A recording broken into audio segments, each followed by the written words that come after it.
you were diagnosed with cardiovascular disease at the age of 30, and that has had a huge impact, not just on your life, but also on what you have developed as your passion and your career. Can you share more with us about what happened right after being diagnosed at 30 with cardiovascular disease? So for those watching this on video, you probably look at me and say, like, that doesn't look like your typical cardiovascular disease patient or relative that you know. Cardiovascular disease is a leading preventable cause of death in the world, right? Even back then at the age of 30, I'm 40 now. The person that you saw in front of you, if anything, I was more physically fit. I was the type of person who did CrossFit 6 times a week. I was um, I was following whatever the diet of the day was. And so what the hell did I get wrong? Right. Because I was the person who, my mom was a yoga teacher. My dad was in finance, but a side of finance that nobody really wanted to be in. And I remember going to that physical, just thinking everything's going to be okay, because everything's always okay when I was doing physicals every single year from the age of 18. And this was the time when I finally found a doctor. I was living in Singapore and found a doctor who would order any sort of test that I wanted. I was like, okay, at this point, I'd already made up my mind that I was leaving investment banking. I was resigning and serving out this resignation period, which basically means, until they find my replacement. So why not go get every test I can, because it's on my insurance plan, right? Right, If after right. this, if after this I was going to be I still am an entrepreneur, but like at that point I was going to start a company. So why not go get those tests? And I remember going into the meeting, and my doctor didn't actually look at the test results before I got in there, because he thought the same thing. How could a guy with sub 10% body fat get have some sort of issue? And so we were flipping through everything, and he lands on it's called a cardiac CT scan for calcium. And so it's just a picture of your heart looking for calcium. And they have this great graph with the test, which shows you risk stratification, Right. meaning like what's your risk of a cardiac event. And he stopped and shouted, like, you have cardiovascular disease. So the entire office knew what happened, Right. because we were both shocked. And in those moments where like the floor drops out, and I hope this Yes. has never happened to people, but the floor drops out, no vision, everything in that moment, nothing else in my life mattered. It was like, oh crap, I got the exact same thing that killed my grandfather. My grandfather died before I knew him. I have zero memories of my grandfather, even though I was born when he was still alive. He was 400 pounds. He was morbidly obese. He had all of the signs and symptoms of cardiovascular disease, died of a heart attack. And now I had cardiovascular disease too. That's So wild. this was pretty crazy. And then 3 days later, I end up on an operating table getting an angiogram, because I didn't know the right questions to ask. And I just kind of went with what everybody was telling me to do, trying to figure out how I got cardiovascular disease. There were a couple of things that were wrong with my lifestyle at that point. I was traveling 4 out of 7 days of the week, was switching time zones at least once a week, usually going to Europe 12 times a year from Singapore. That's a 7-hour time change. I'm going to the United States 5 to 6 times a year. That's 12-hour time change. Right. Well, I didn't really have a circadian rhythm. I was also on top of that, stressed out of my mind, because finance does that to people. Yes. You add on top of that the CrossFit. And so if you picture the bucket of stress, it was absolutely obliterated. And so most people, you can manage a certain amount of stress. And I just told myself, hey, this is the lifestyle that you wanted. The stress comes with it. So therefore, just eat it up and, pretend like it doesn't bother you. And And so grind. that moment was just so ridiculous. Like I just remember like the floor dropping out, blinders going on. And after that angiogram and having the doctor tell me, well, we don't know how you got this, but here's a statin. And I have nothing against modern medicine, right? Like I think that we've done a lot of great things, but I didn't have high cholesterol. So I just started taking it, got all the side effects. And then I was like, okay, I'm going to figure this out. Like I am going to figure this out. And it's something that later on evolved into me starting a podcast so that I can ask all these people questions, because I didn't want to pay for consults. Um, Then it eventually evolved into what has now become basically my life's work with health optimization medicine and practice, the framework that we teach doctors and healthcare practitioners how to optimize for health rather than treat disease, and Yes. Troscriptions as well. Yes. And one of the ways that you describe it, or part of the language, is performance based medicine. And when I first started learning about you and your story and your organization, for some reason, that phrase really spoke to me. Could you share even a little more, like, what does performance based medicine actually mean? Sure. So the nonprofit's called Health Optimization Medicine and Practice. And so what we're trying to do is to introduce into a healthcare system globally, and we have practitioners in at least 12 different countries right now, a role for a health manager. And if you think about healthcare right now, and this doesn't matter what country you're in, it's really disease management. And we in the United States pay a lot for disease management. Healthcare insurance on average costs $15,000 a year for a person right now. That's the highest in the world. The second highest is Switzerland. If you look at the results of paying that much money, and I'm a person who's spent most of my life calculating return on investment, we're not getting the investing results that we would expect, right? If 66% of the world has a BMI that is classified as overweight, and I think 40% of the country right now is obese. So that's not working. And Right. so what we're proposing in health optimization medicine is to introduce that role of the health manager. The health manager is that person that I was looking for when I was in Singapore. And so when I was in Singapore, I wanted a doctor that I could work with to fix things like brain fog, to fix things like my energy levels. Why am I not sleeping well? Why don't I have any sort of stress resilience? Like I just took it on, right? And I didn't have that person. But with health optimization medicine practice, what we're teaching is essentially it's nutrient and hormone balancing, a little bit of biochemistry, dealing with things like the cell danger response, but also with an outcome of can I get you to perform better? And Hmm. performance means different things for different people. For certain people, it might be, can I pick up my grandkids? Right. For others, it might mean, can I wake up feeling refreshed during the day? For others, it might mean like, hey, how do I work through this startup without getting burnout? And so for me, that's what health optimization medicine really translates to. It's shifting that perspective from disease to health. And that's really the global movement that we're starting here. What does that result in? Performance. And so that really is the crux of health optimization medicine. I think it's fantastic.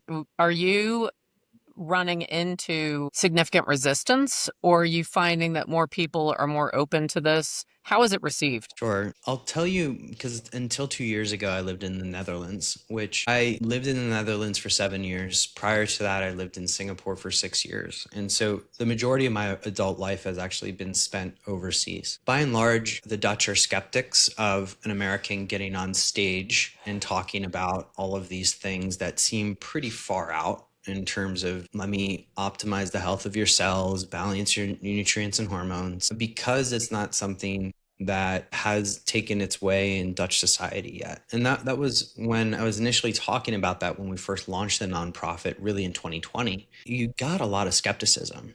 And I got it in Asia too. We have practitioners in the Philippines, Singapore, everywhere there's a healthy dose of skepticism. And I do say healthy because I do believe that people have an empowered responsibility to ask the questions and Yes. to learn in order to know what's right for them. So there is resistance. Now, within the United States, I would say there's we'll call it a beachhead, which is using a term from Crossing the Chasm. There's a beachhead of people who, in terms of innovation in health, the United States and potentially China are still at the forefront of this health and longevity. So within the United States, there's a certain subsection of people that are concerned about, can I live longer? And right now, one of the things that is often talked about is something called morbidity compression, meaning can I live better for longer? And then Yes. when it's your time to go, it's just like, I've lived this great life and then bam, I'm done. Right. That that I would say there's a portion of the United States that's open to that conversation. But similar to stockbrokers back in like the 50s to the 60s, that wasn't really an accepted medium until Merrill Lynch did it, putting brokers on Main Street in every suburb in the United States. If I use my cousins as a test, my cousins are in suburbia and have a healthy dose of skepticism for what I do. And so we do face resistance even among our own families Right. when it comes to this. But I would say people are opening up more because of what I alluded to earlier about healthcare costs. If I'm an American spending $15,000 a year and getting nothing for it, and I feel worse, I'm going to search for other answers. And so you have this growing, emerging population of both practitioners who are tired of the current healthcare system, and then patients who are tired of the results that they're getting, who are searching for more. I think it's remarkable. When I think about my inner circle and many of my colleagues, I would say that we would be in the less skeptical group. It's a common, what you're describing is common among the people that I spend the most time with. And it's one of the reasons I find what you're doing so intriguing. And it's something that can, as you're committed to doing, it can actually create significant change for anyone who wants to be a part of it. And frankly, as it grows, I believe it would start to create change for people that are not even interested. Like people will start to benefit the larger this becomes. Yeah, it's absolutely, because let's walk through that just for a second here. Yes. Right now, one of the, I guess, biggest resistances to this is cost. Because if you go to see a health optimization practitioner anywhere in the world, they're going to ask you to get certain tests. A metabolomics test, which is a measure of cell health and will tell you exactly what supplements you need, will cost you $450. And so for most people, that's a little out of reach. But when you start increasing the denominator of patients, Moore's law will take over. So Yes. the cost of testing will go down, which will make it accessible for more For people. more. Yeah, exactly. And so there's the mathematical function of it, but also, if your neighbor's doing it, you're going to want to do it too. It's Right. like a keeping up with the Joneses thing. Yes. Yes. We need that to spread like a virus, and have people want to do it more. When I think about you and what you've been through, so I just want to make sure we have clarity. You get diagnosed with cardiovascular disease, the floor disappears under you, and you're free falling in what on earth is happening right now, the history with your grandfather, all of that. You said you went on statins, and then you thought, I am going to solve this. And you started your podcast, did all of that. How have you changed your treatment? How are you doing today? Are you living I believe you're living what you are teaching and Yeah. promoting. Yeah. So many people listening to this might have know Simone Biles, right? And Simone Biles does Yes. these huge somersaults, and they're like, she does like not, almost 900 degrees of spin. What's more relevant here is like 180-degree spin. And so to say my life is 180 degrees different, meaning an about face from where I was at that time, is 100% correct. So let's go back first to 2016 when this happened. I'm actually sitting on my 10-year anniversary of the diagnosis, Oh, that's great. which I'll get to that here in a second because it's very germane. So do 180-degree spin. So 2016, what's my life like? I was traveling all over the world. Well, don't get me wrong, that's fantastic. I've had amazing life experiences, 40 countries in 4 years. I dined in dozens, if not 100 plus Michelin star restaurants, stayed in 5-star hotels, etc. Also with that came the 3 Negronis before dinner, the staying up way too late in order to finish a pitch deck, whatever. And I exercised way too much. And there is such a thing as exercising too much. It's hard to believe for people. So the 180 actually came with first an acknowledgement. Okay, what were the issues? What are the issues? While my sleep is not perfect, I was one of those people who used to think there's a rapper in the 90s called Nas, and he wrote a song called New York State of Mind. And that song is Sleep is the Cousin of Death. And I used to think that. And so I would sleep 4 to 6 hours a night from the age of 18 to 30. I now can get 7.5 pretty regularly. And I really anchor my day around sleep because I know sleep is the Archimedes lever to my performance. But what affects sleep the most? It's stress. And so it took me a long time and this is very common, particularly among men, to admit that stress is an issue and to actually do things about it. Because men oftentimes don't want to show the fact that they're stressed because it's not manly to be That's right. stressed, right?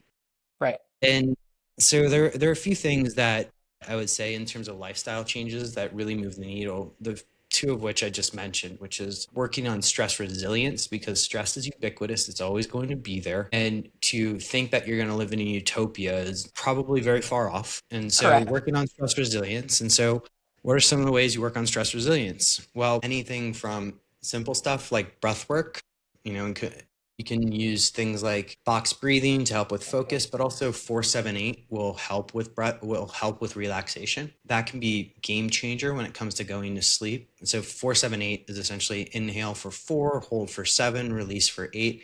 That the ratio is what matters there rather than the actual count itself. And then on top of that, things like gratitude. Yes. It's surprising, and there's studies around this, like writing down 5 things you're grateful for at the end of the day, has been profound in changing my mindset, right? Writing down 3 things you're grateful for at the beginning of the day. So an object in front of you, something you're going to do today, a relationship you have, just so you don't get on to like automatically writing down 3 things and they're the same 3 things every day. That's right. Those things can be profound when it comes to stress. Also, things like training heart rate variability or the health of your nervous system, absolutely profound. But then you get into sleep. And so anchoring my day around sleep. So unlike most people, my schedule starts with when I go to sleep.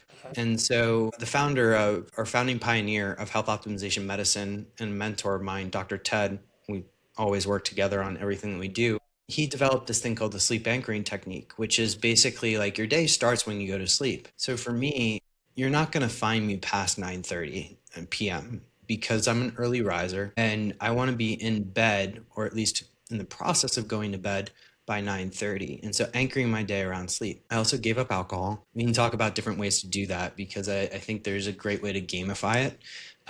And using substitutes can help out really well. And then when it came to exercise and travel, initially I didn't reduce my travel. I was actually probably traveling more when I first started being an entrepreneur, but I also learned to manage travel better, making sure that I optimize my hormones when I travel, using things like, and this is where prescriptions are helpful, your cortisone to manage my cortisol levels while I'm traveling so that jet lag doesn't have as much of a physiological impact on me. It still makes me tired, Right. but it doesn't necessarily destroy my whole nervous system. Hmm.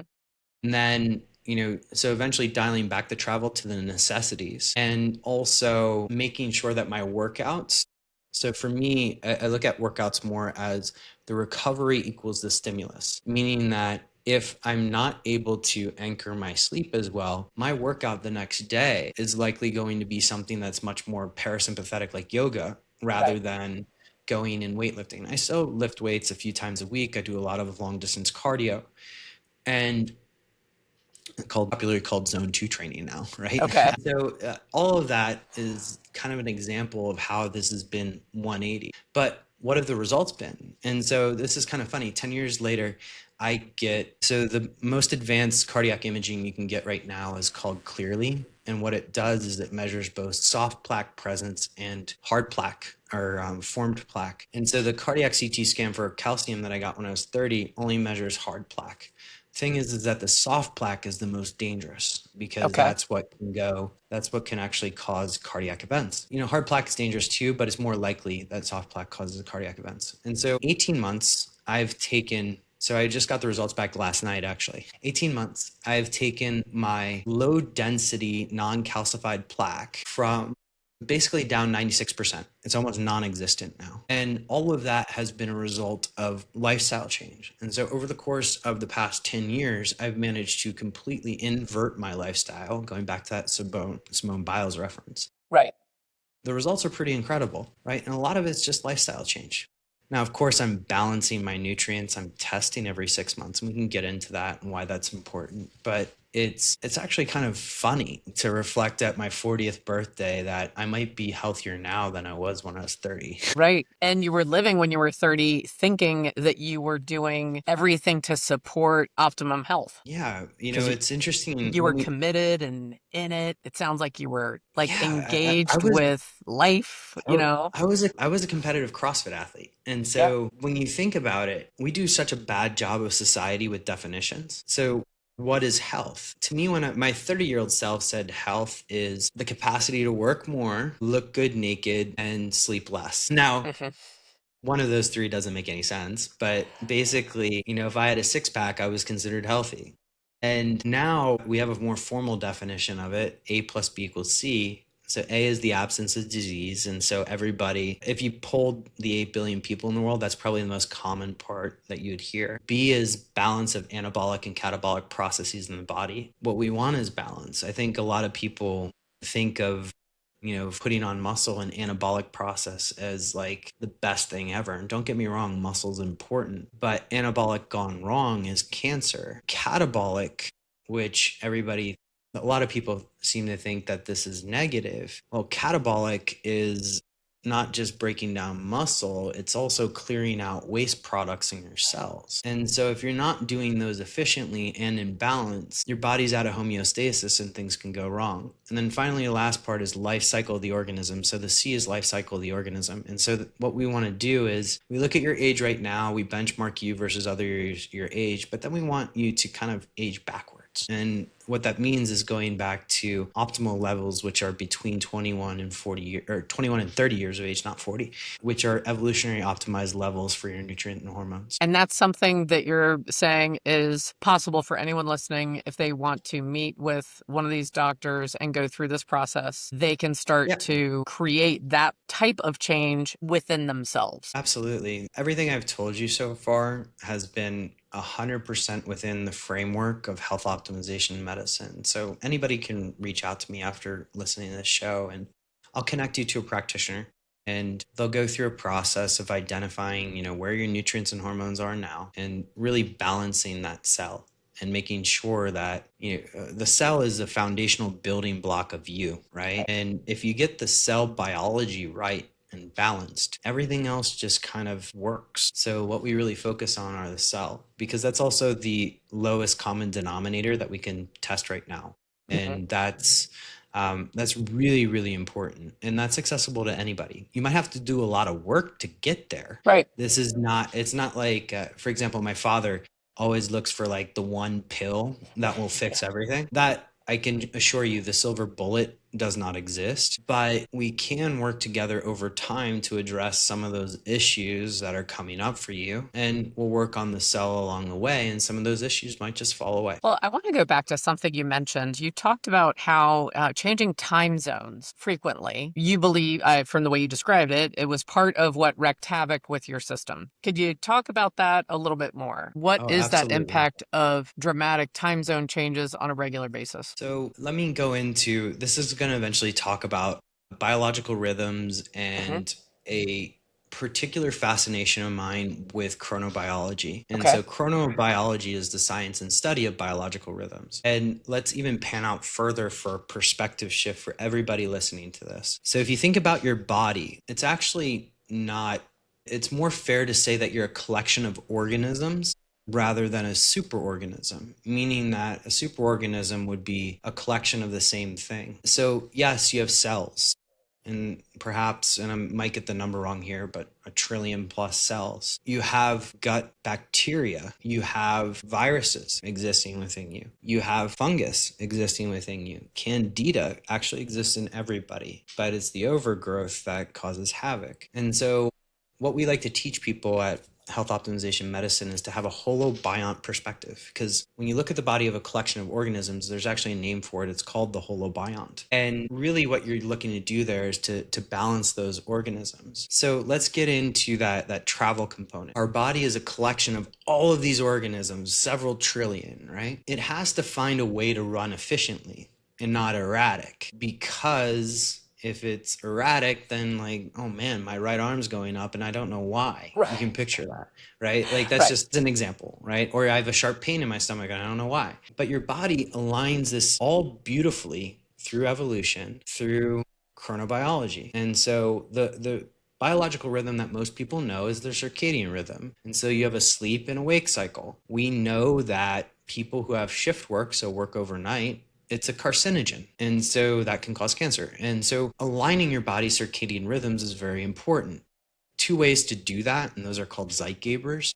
One is light. This is why you always see the blinds open in my office. Number two is food, right? And so if you think about travel, particularly travel when you're going across time zones, what are you doing? You're now shifting your sleep wake cycle, right? Because when you get, let's say I were to fly to Amsterdam tomorrow, it's 7 hours ahead of here. I want to be able to go and have breakfast, lunch, and dinner with my friends at the same time. But my body's back on Chicago time. Right. And so your body actually takes about a day per hour of shift, right? And so that means that's why you wake up in the middle of the night. You call it jet lag. Or you might, let's say you were going to the bathroom at the beginning of the day, you might start going to the bathroom at the end of the day, etc. There's all different cues to tell you that your body's biological rhythms are out of line. Now, if you take this and do this consistently for years, in my case, of traveling across time zones at least once a week, prolonged disturbance of biological rhythms can wreak havoc. Testosterone has a twice a month rhythm. The female body has a once a month ovarian cycle, etc. And so if you're doing this all the time and those rhythms get completely destroyed, basically, what can happen? We know this. Downstream effects, things that can happen: cancer, cardiovascular disease, all kinds of inflammation. All of that is a hallmark of disrupted biological rhythms. So when I work with somebody, and I don't work with that many people anymore, one of the first things I go to is routines and how much do you travel? Because that's usually where a lot of disruption lies. And it all is because of this simple science of biological rhythms. People don't like to hear it, but health can be relatively simple. And a lot of that starts with just making sure your routines are in place. So it's interesting because I feel almost like and I'm not an expert in this, but I love traveling and I love traveling across time zones. Oh, me too. I I've still been love to to, travel. Don't get me right. wrong. So when I do it, not that it's about me, let's say that I go from Los Angeles to France. When I do it, whenever possible, I will stay there at least a month. I've gone on 3 month and 4 month long trips abroad. Mhm. When I went to Japan, I was there for nearly 4 weeks. So in my mind, and I'm wondering if I'm deluding myself, and I know you're not a doctor, but in my mind, I think I know I'm putting a toll on my body by changing these dramatic time zones. But then once I get there, I stay long enough that I allow my body to recuperate. And then when I come home, I'm conscientious about recuperation. Am I deluding myself? Should I seek more in terms of that? So, first off, full disclosure, I love traveling. My Mhm. wife and I love traveling. Perhaps my favorite thing is to explore other cultures. And if you Yes. actually look at my background, whether it's finance, culture, or health, the through line there is human behavior. And one of the great Yes. ways to observe human behavior is to go to another country. Yes. And I've been blessed to go to 65 countries in this world. Mhm. I'm not going to stop traveling because that Okay, good. is like by and large my favorite thing to do. Right. But let's take your question here a little bit differently and say, like, how can we optimize our travel schedules a little bit?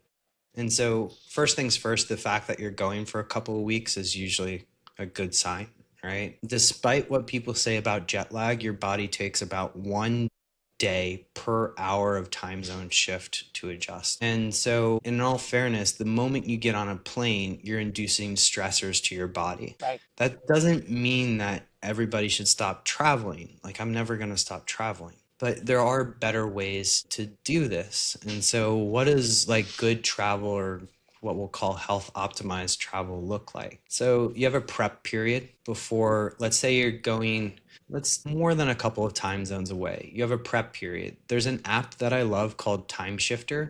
Okay. Stephen Lockley from Harvard put it together. Okay. And you mentioned earlier that I'm not a doctor, but I do work with some of the highest performing entrepreneurs in the world as Yes. sort of their health consultant. And That's so I right. deal with this all the time, right? Yes. And it's so you download Time Shifter, you plug in your flight details and where you're going. And I go to New Zealand roughly twice a year because my wife's from there. And that's an 18-hour time change, by the way. Right. And so that'll give you a prep in terms of how late you should stay up, when do you need to use melatonin and when do you need light. And it really only works with light, caffeine, and melatonin. Okay. Um, you do your prep period there. And so the day of the travel, selfishly, I take our own products at Troscriptions. And so I'm going to take methylene blue, which is a Mhm. very powerful antioxidant, about 2 hours before I get on the plane. And then depending on how long the flight is, I might redose about 4 hours in. Okay. I'm going to take methylene blue because it's going to help protect me from basically you're in a tube with 300 plus other people Right. who likely have a worse immune system than you, right? Right. And so what I'm looking for is that protection. We also have another product called Troimmune, which has a really cool ingredient called cordyceps, which helps your immune system function. And it's an immune system modulator. And so I would also take that, especially if it's an overnight flight, because it can help with sleep. Okay. Now, you get there, you land, and you still have your time shifter app, but what you want to do is you want to adjust right away, because unless you're a Formula One driver who is planning to, and I've worked with those types of people, who's planning to, drive at night, you want to be able to adjust to the breakfast, lunch, dinner schedule of whatever country or city you're in. So that requires a couple of things. So light, first thing in the morning. Try and force yourself to wake up. If you're one of those people who are blessed to sleep extra long when you're jet lag, then wake up early, get some light in your face. Light, again, is that syncer of circadian rhythms. Goes into something called the suprachiasmatic nucleus, which is your master regulator of biological rhythms. That'll help hormones like cortisol, which cortisol gets demonized, but it is what causes you to wake up in the morning. And also testosterone, estrogen, etc. It'll help sync all of those rhythms. And you do that every single day. Now, the other thing you can do is to start to time your meals. So one of the things that I like to do when I travel overseas is to have one meal sync with my home time zone.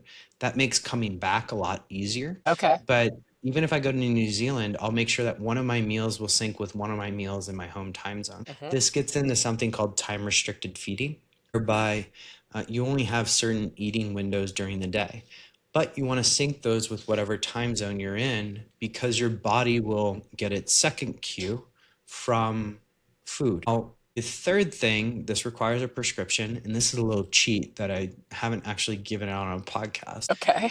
You can get a prescription for hydrocortisone. So hydrocortisone is it's called bioidentical hormone. And so what it can do is so cortisol in the body goes up when you wake up. That's why you wake up. That's how you wake up feeling refreshed. And it basically gradually goes down throughout the day. I'm simplifying it, but you can actually take hydrocortisone to mimic what the ideal cortisol rhythm is over the course of the day. And that, along with melatonin at night, because your melatonin rhythm's also out of whack, will help sync your body much faster. Your point about duration of trips, we live in the United States where most people get less than 14 days of vacation a year. If you can't take a 2-week trip, then what I just told you before is the absolute best way that you can do this. If you can take a 14 plus day trip, good on you. Pat yourself on the back. You're winning. But I would still follow that protocol because it'll protect you. You can also Okay. up basic antioxidants like vitamin C, and glutathione and N-acetylcysteine, a few others, because those will help protect you from inflammation. Overall, travel is amazing. And I will not I stop love doing it. it because I love going to other countries. If I don't have many quote unquote life goals. One of them is to visit every country. I have a lot to go, but it's one of those things that, one of these days I might take 2 years off and just go to every country. Right. And I don't want to stop doing that. And so how do I do that? But also, how do I practice this thing that I preach called morbidity compression? Right. And that's the best way that I've found. Well, you know what I'm hearing, Boomer, is that you can still live this full life, and there's knowledge, especially with your nonprofit, the physicians you're working with, and with Troscriptions, which we can get into that in a minute, where you can live this life, live a full life, achieve what you want in your dreams, and also work towards the morbidity compression. Right. Absolutely. What I would just say is, chemistry is not a bad thing. Right. Chemistry and these advances we've made in pharmacology and chemistry are great. Take advantage of them. Like, we have these supplements available to us. You have to be careful on quality, of course, Yes. but you have all of these things available to you.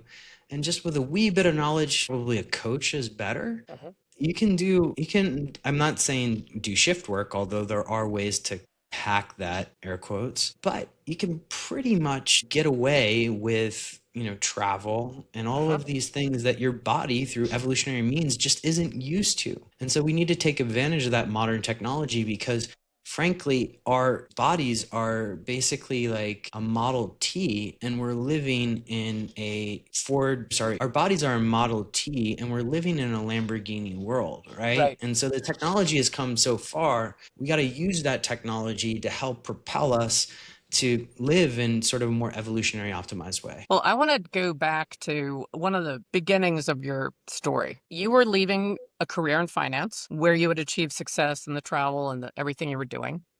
I had the And golden handcuffs. so you had made that strong decision and you were going to become an entrepreneur. When you were going to become an entrepreneur, is the path you're on today the path that you had in mind when you left finance? Hell no. I didn't think so. So could you tell, because yeah, this is the interstate that's need to do. And So 2016, I actually had a very elaborate business plan, which I find business plans amusing now. And I yeah, do a little bit of venture investing. Whenever I see a very elaborate business plan, it's actually a red flag. right, But I had this incredibly elaborate business plan about how to build an app because it was 2016 and everybody was building right. apps back then, right? I built an app for business travelers and health because at that point I thought I had mastered health for business travelers. And I was like, okay, I'm going to make sure that everybody else has the gift that I figured out over the past 7 years. Two things happened with that. Number one, my go to market strategy was around partnering with CrossFit, which at that time the organization was very litigious. And because I knew everybody in the CrossFit world, that organization was very litigious. And I remember as basically when I was getting close to launching the product, getting a cease and desist letter. And so, like, you can imagine somebody who broke the golden handcuffs Right. sitting there in my apartment in Amsterdam. And I'm like, wow, Yeah. what do I do now? Because my whole strategy was built around this one organization.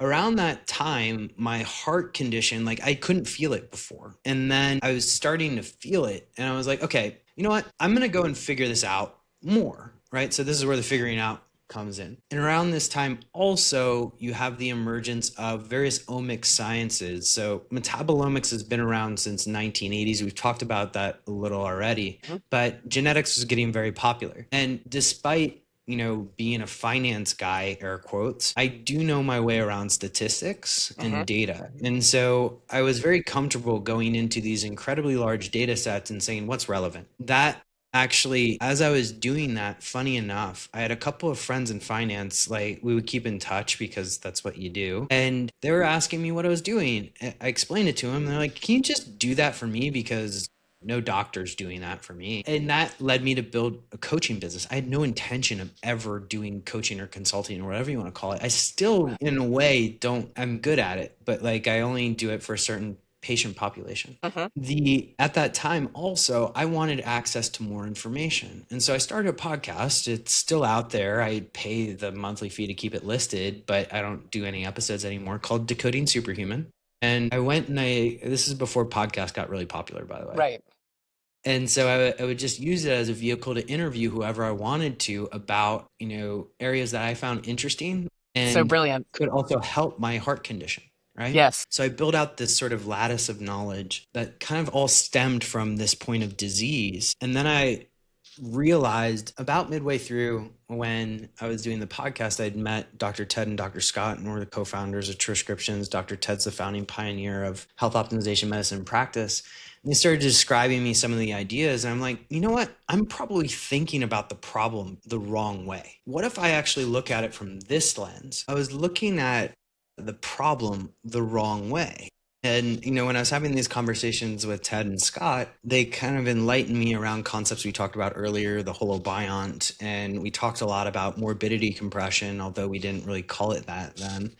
Um, and I said, okay, if I look at it from this perspective, how do I just make myself healthy? What's going to happen to this disease state? And the truth of it all is over the past 10 years, I've been much more focused about rarely have a conversation with any sort of physician about cardiovascular disease. It's more about this vector of how do I just make myself healthy at a foundational level? And once I got that, so shockingly enough, the other issue fell away. And so what I want to demonstrate there is that a lot of my initial intention about lifestyle design, lifestyle creation, I still did it, but it was through a pivot that I had to make because my initial product, which at some point I might still do because I just want to, Right. my initial product kind of fell apart in my hands. Right. And so I had a few kind of bumps along the road, but did I get to a point where now we have a really good company, an Yeah. amazing movement, an incredible community? Absolutely. It doesn't look exactly as I kind of scripted out in 200 pages of a business plan, which now I kind of laugh about. Right. And I have a copy of it, and it's just like it's something that I sometimes like pull up on my screen to realize like, hey, you know what happens when you overanalyze something? This. It's just a good reminder. Right. And I think along the way, I actually learned a lot more about being flexible because, Bezos said this, and you don't have to like Bezos to appreciate some of the things he says. Hmm.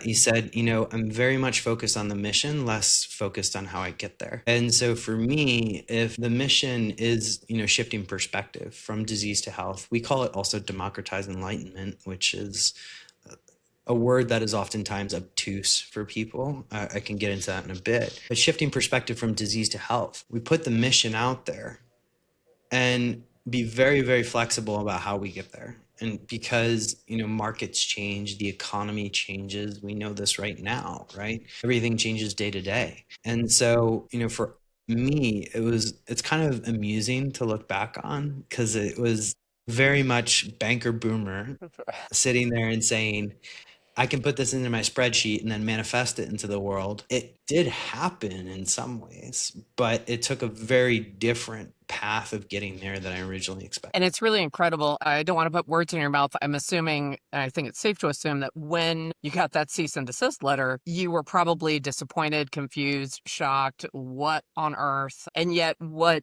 initially seemed like a massive obstacle and disappointment guided you in a slightly different path of building what you've built. I'm going to go on a limb and say that I think what you've built is stronger and more viable and impacting more because of the process you went through to get there. Absolutely. If you think about business travelers that actually care about fitness, it's a very, very small market, much smaller than you think. But when you look at what we're trying to do now, which is actually introducing something into the global healthcare system. A lot of us are focused on the United States just because it's so big. And if you can make, quoting Jay-Z, if you can make it here, you can make it anywhere. Right. But if we can make that improvement in even any country, the amount of people that will affect will dwarf what I was looking at for before. Right. The amount of people we affect now, if you think about one practitioner sees anywhere from 50 to 200 people.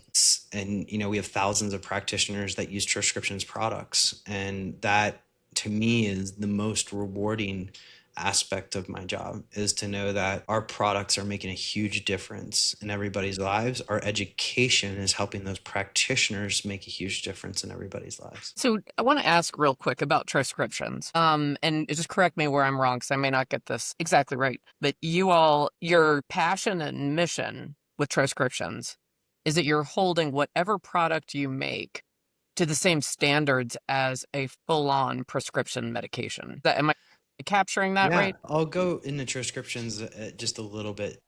I'll pan back and I'll come to your question here. So we started Troscriptions in health optimization medicine and practice at the same time, roughly within a couple of days of each other.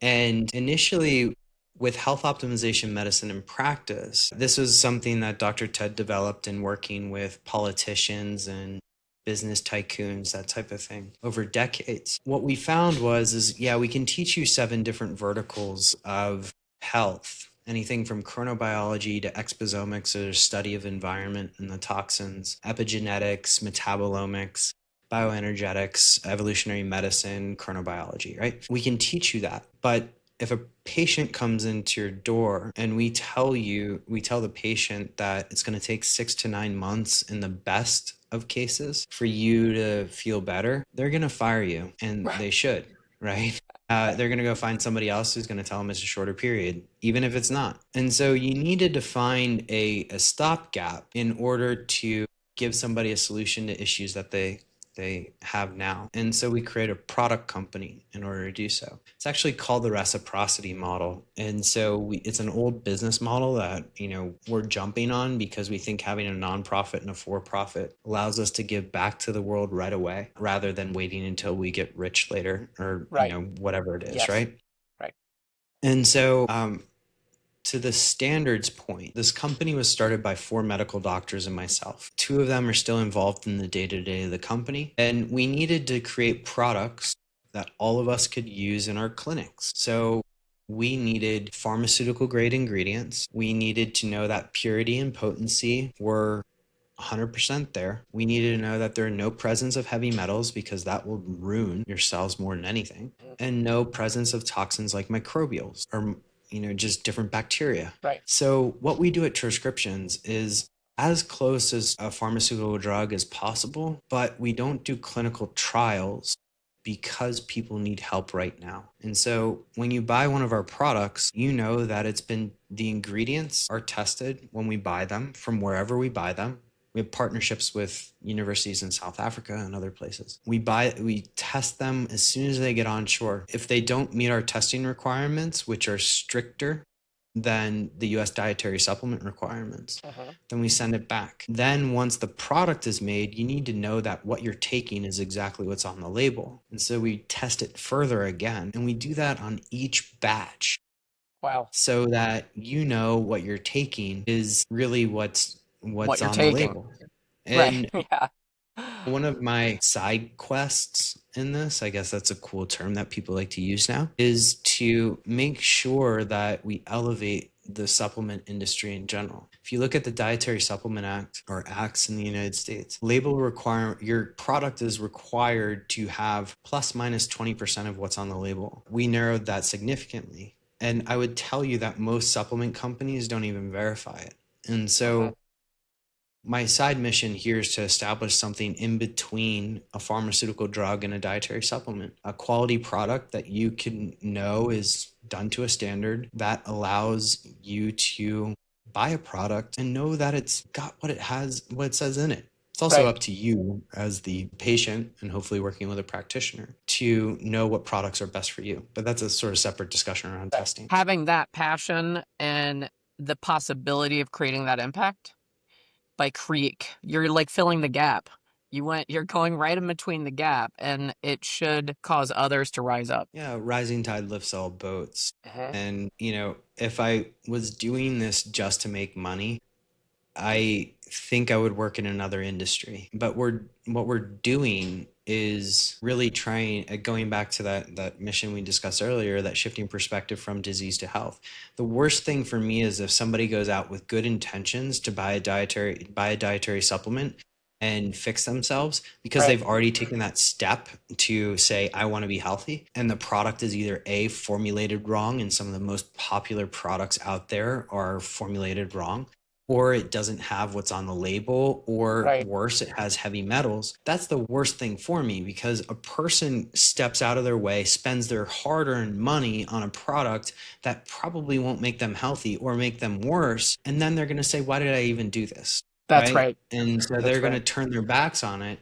And that is kind of defeating the greater mission. And so for us, it's really about, when we give clinicians in particular, and the through line to all of our product development, by the way, is we're going to we think of ourselves as a solution company rather than a supplement company, because supplement companies will provide things like vitamin C, vitamin D, etc. There's nothing wrong with those at all. They're great. And they're great when you need them. But what we want to do is solve common issues that come through a practitioner's door. So what are those? Stress, sleep, anxiety, immune system function, focus, energy. We'll come out with products for pain, sexual health, mood, or depression very soon. And those things really, really matter. And we want to be the go-to solution. We strive to be the go-to solution for those common issues that come through the practitioner door. I think that's fantastic. And with Troscriptions in particular, is that only available for people that are working with one of your practitioners, or is that something that anyone could go to? I know ideally, as you said, it would be with a practitioner, but if someone is listening to this and they have some knowledge or they've worked with someone already, could they go to Troscriptions and Absolutely. use? So Okay. we have a consumer facing line, and then we have a practitioner line. The practitioner line is called Tro Plus. Okay. Those do need to be administered by a practitioner. The Okay. reason for that is they tend to be stronger. Hmm. So we have a sleep product called Tro Plus Somna, which when we were in R&D, we call the product Knockout There because you it's go. meant for people with insomnia. And so that needs to be administered by a practitioner. But we have other products, Blue Canatine, Just Blue, Trocom, Trommune. Those are all consumer facing products that you can take today. You can go out and buy it today, and they'll help you with things like stress, sleep, anxiety, well, stress, sleep, immune system function, focus, etc. So I have a couple of questions. So let's say someone currently has an autoimmune disease because that's a chronic situation, at least in the US. Is there an opportunity for them to improve their situation by working with someone from either one of the practitioners that is involved in your approach to health? I just am curious about is Yeah, sure. So it all like really depends on the autoimmune condition, right? Mhm. So generally speaking, autoimmune conditions can be like diagnosis by elimination, meaning Mhm. that it's not really a direct diagnosis, or they can be diagnosed. So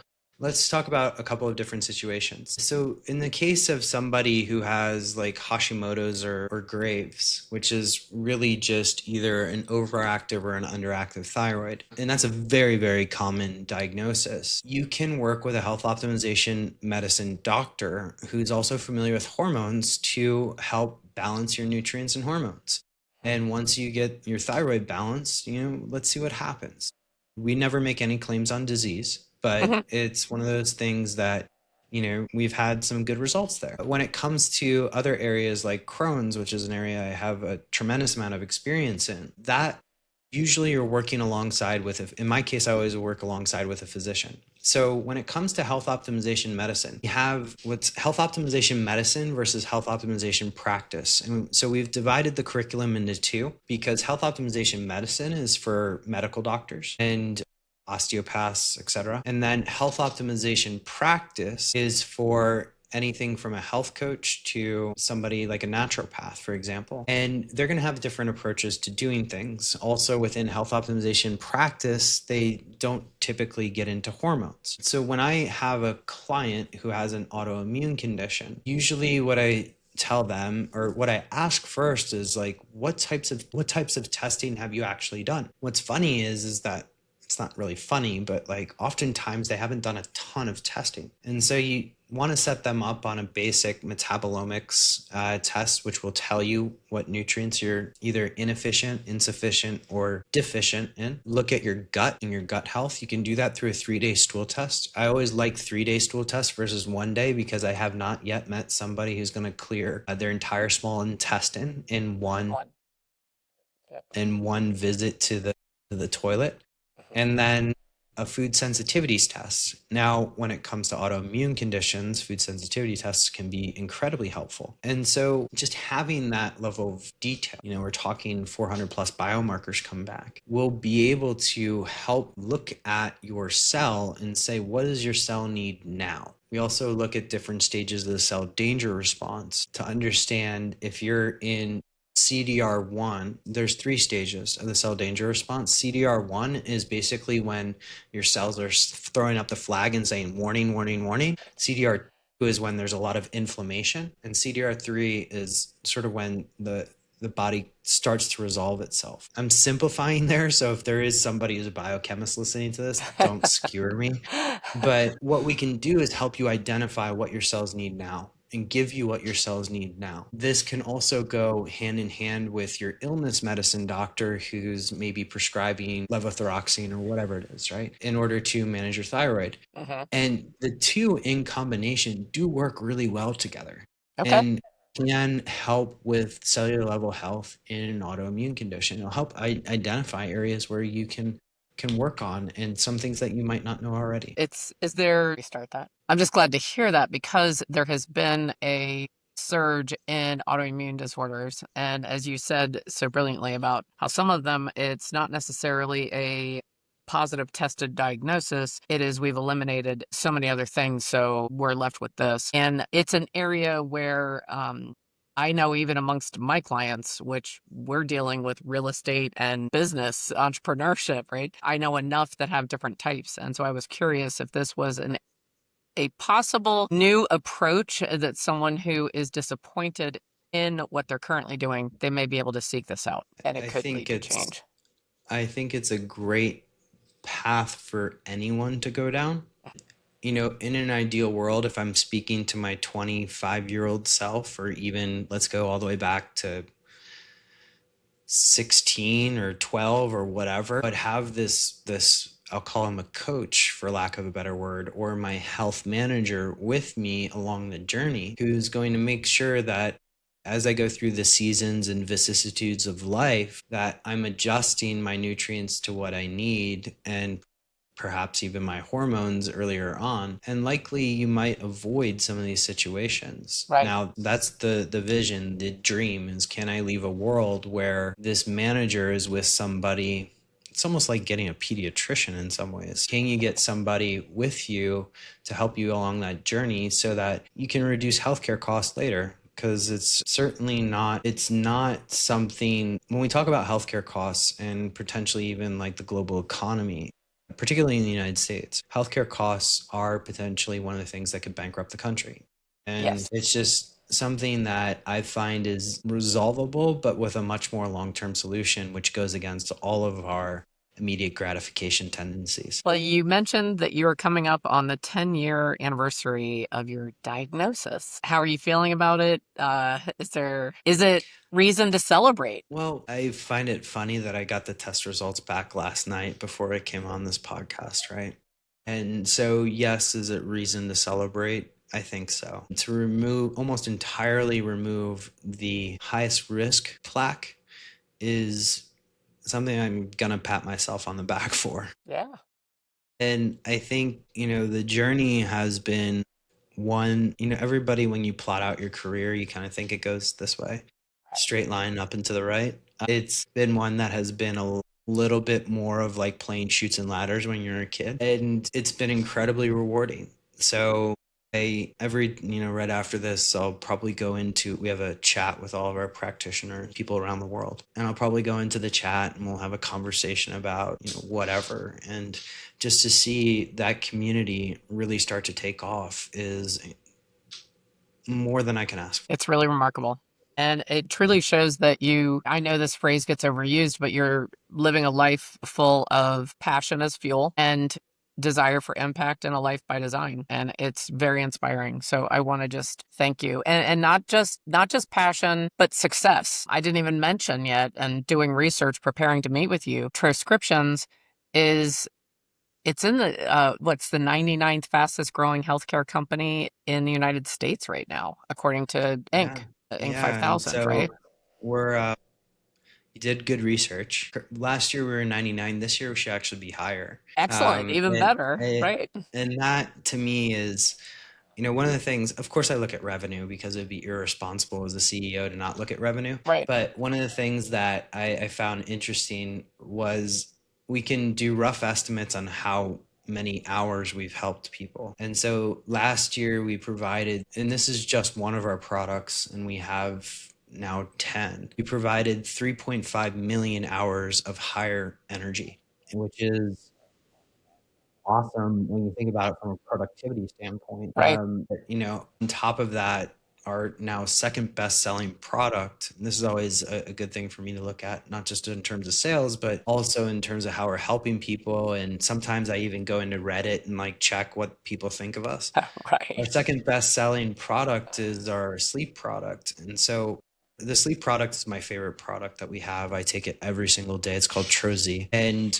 if we can give people just, the average American sleeps 4 to 6 hours a night. And if we can get people up to 7, just what impact that will have in terms of their mood the next day, and also how they treat other people, that has a bit of a domino effect. And Right. so I'm super excited for what we've built now. And I would just say we're really only scratching the surface. We're just getting started. Well, I want to thank you for being a guest. It's really impactful work and you are making a difference. And it's in an area where I believe so many people, even people that are already in their 50s, they are looking at longevity and what can I do now? Even if you're looking to undo years of damage, you could still start now. And you're providing a path for people to do it in a positive manner. Yeah, for anybody listening to this, the best time to start was probably 10, 20 years ago, but the second best time to start is now. Today.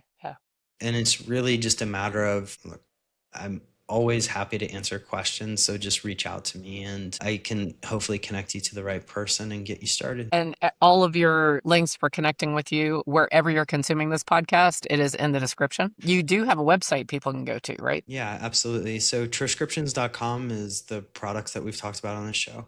And then homehope.org, there's actually a way that you can just send a message to us and we'll get you in touch with a practitioner. We have practitioners in 12 different countries, but most of them practice telehealth and they're able to see you anywhere in the world. So please do reach out and That's great. we're happy to help. So I'm glad you shared that about autoimmune disease.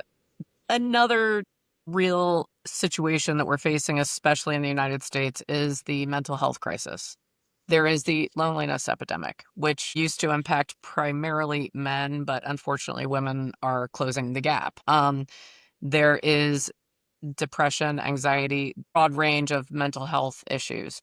Could this be a fresh approach for someone who has been struggling with mental health? Is there a place within what you offer that may impact their results? Of course. So I always like to start this by saying like anxiety's been Santa's little helper my entire life.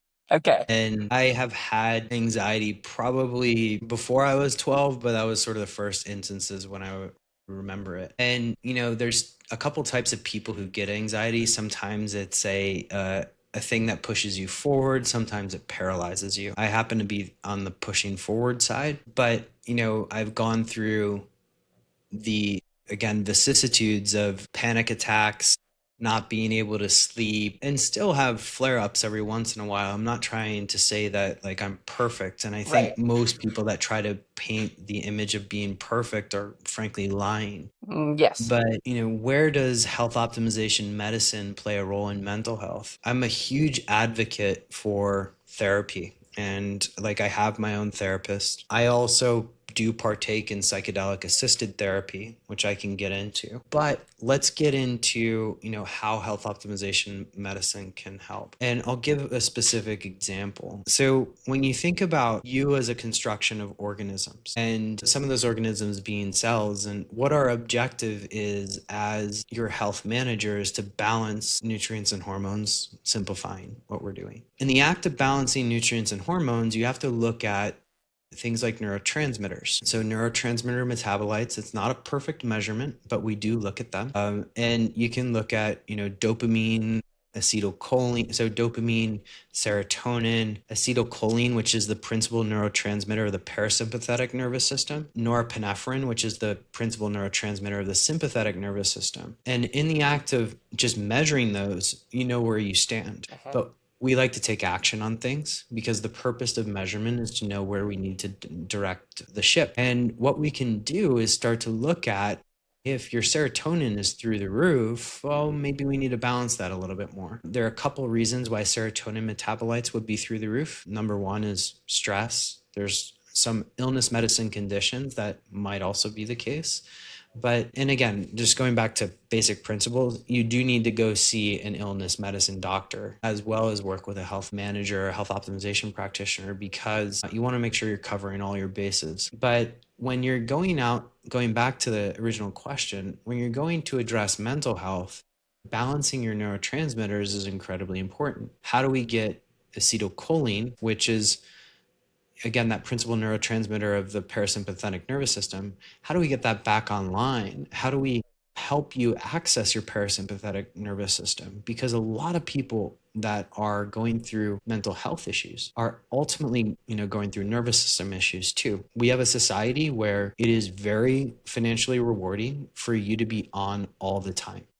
And when you're on all the time, you're not resting, you're not digesting, and you're not in your parasympathetic state. And so we can look at also even in our products, one of our specializations is a neurotransmitter called GABA. GABA is your body's primary relaxing neurotransmitter. We make sure that we can get GABA in the brain to help you relax. And that's something that I think will pay dividends for people. Of course, working with a practitioner helps you hit that multiplier effect quicker, but just looking at yourself, and if you could analyze yourself and saying like, am I getting 7.5 hours of sleep, am I relaxed, etc. This is where wearables also help, because they'll tell you if you're lying to yourself. You can use our products as well as a practitioner to help with mental health, that's for sure. Okay. Well, Boomer, I want to thank you so much for sharing all of this with us. I think this, as you shared, it's the beginning of change, and you are successfully creating ripples in an industry that needed it